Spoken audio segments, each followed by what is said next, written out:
Welcome to the first official episode of Tool Time with niCo. I'm niCo, Heirloom Alchemist. This series is the resource I wish I had while teaching myself upholstery.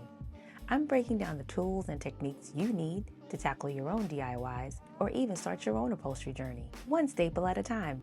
So, you've got a chair or a bench that's been in your family forever that doesn't really match your decor, or you came across a really dope chair at an estate sale, but you have no idea where to begin. Here are the 5 essential upholstery tools you're gonna need to get started on your project today. First up, the Upholstery Staple Remover. Since standard flathead screwdrivers are not your friend, a proper staple remover, often called a gooseneck, is a bona fide go-to option. This tool is designed to lift staples out cleanly without leaving gouges or marks in the wood of the frame that you're actually trying to save. Check out this curve. That's your leverage point. The tip has a sharp V that slides under the staple crown, and this metal shank allows you to rock the tool back and forth using physics instead of brute force to pop the staple out. Don't try to pull it straight up. Slide it under the crown, then tilt it either to the side or back. If the staple only comes up on one side, don't worry. That's where your next tool comes into play to finish the job. The verdict? If you value your wrists and your sanity, you will invest in one of these immediately. It is the unsung hero of the workshop, and every upholsterer will tell you the same. Next up, needle nose pliers. These you probably have in your junk drawer somewhere. Mine were covered in rust at one point. That's a whole nother story for another day. This is a super handy multi-purpose tool, and a lot of people sleep on this one, but they shouldn't. When stripping away old upholstery, you can use them to hold the fabric while you rip it off a chair, or hold the fabric in place while you apply a staple. Look for a pair with a slim profile and a strong tip. The thin nose lets you get deep into the crevices of a chair frame where a bulky tool just won't fit. And these teeth ensure that once you grab the fabric or even a broken staple, it's not letting go.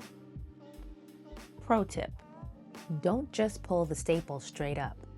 You're gonna wanna roll it out. Use the curve of the pliers to roll the staple out. It uses leverage instead of muscle, so you don't gouge the wood or slip and poke a hole in your fabric. Ask me how I know.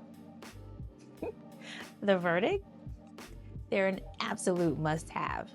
You won't use them all the time, but when you need them, you will be very glad you have them in your arsenal. Number 3, fabric shears. These are fabric shears, and they are sacred. If you try to cut heavy velvet or canvas with kitchen scissors, you're going to get jagged edges and a hand cramp before you even get halfway through. Notice the angle of the handle? These are offset shears. This flat bottom allows the blade to slide right along your cutting table without lifting the fabric.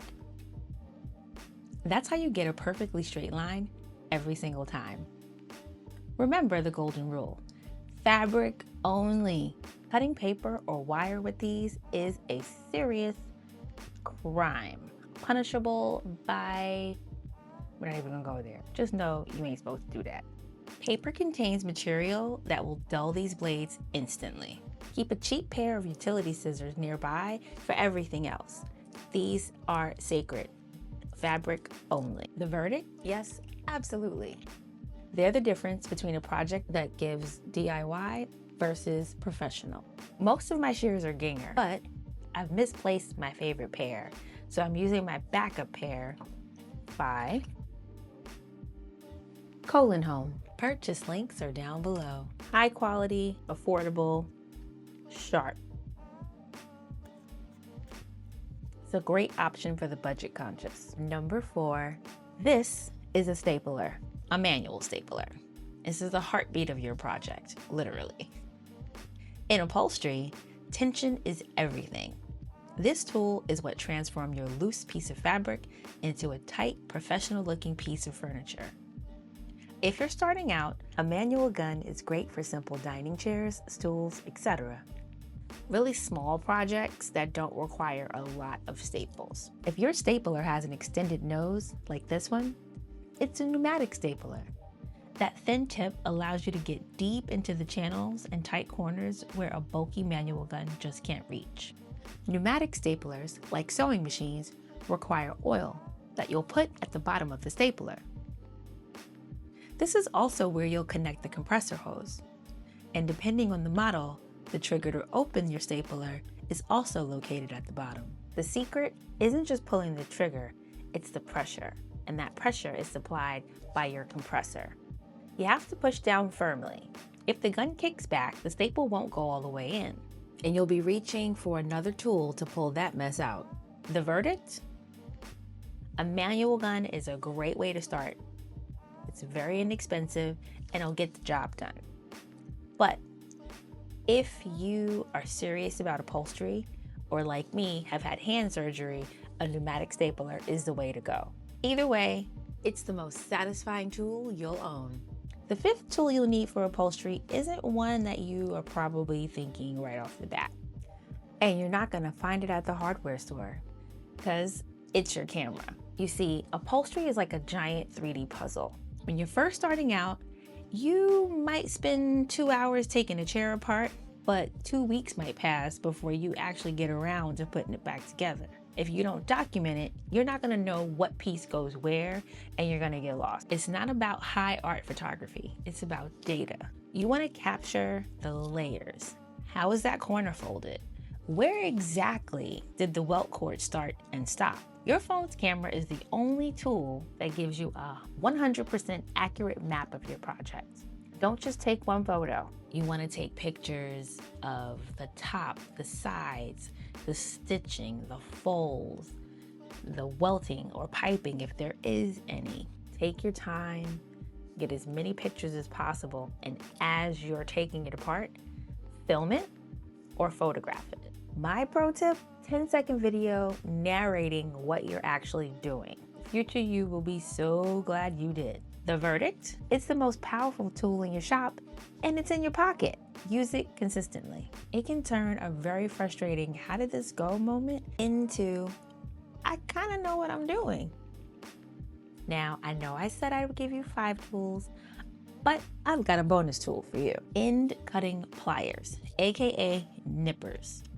You need these for the nightmare staples, the ones that are rusted, have no crown left to grab, or are buried deep in the wood. When everything else fails, these are the heavy hitters. Also, my favorite tool, and the one I probably use more than any other in the workshop, right after the camera. Unlike your needle nose pliers, these have a wide, flat face.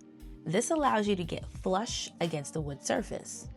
The handles give you massive leverage, and the jaws are designed to bite down on even the thinnest sliver of metal that there is in your frame. The trick here is controlled pressure. Remember, these things are sharp. You squeeze too hard, you're gonna cut your staple. Then you're gonna have to go to a whole nother tool that we're gonna talk about in a different episode to avoid injuries like these. You wanna squeeze hard enough to grip the staple, but not so hard that you snip it flush to the wood. Once you've got a grip, use that rounded head to rock and roll the staple out of its hole. Verdict? This is your get out of jail free card. You might not use them every minute like I do, but when you come across a broken staple, they're the only tool that'll save your day. These are a finger saver. Ask me how I know. And those are the first 5 tools you'll need to get started on any upholstery project. I hope you found this helpful. Like and subscribe to be notified of the next Tool Time with niCo. Thanks for watching.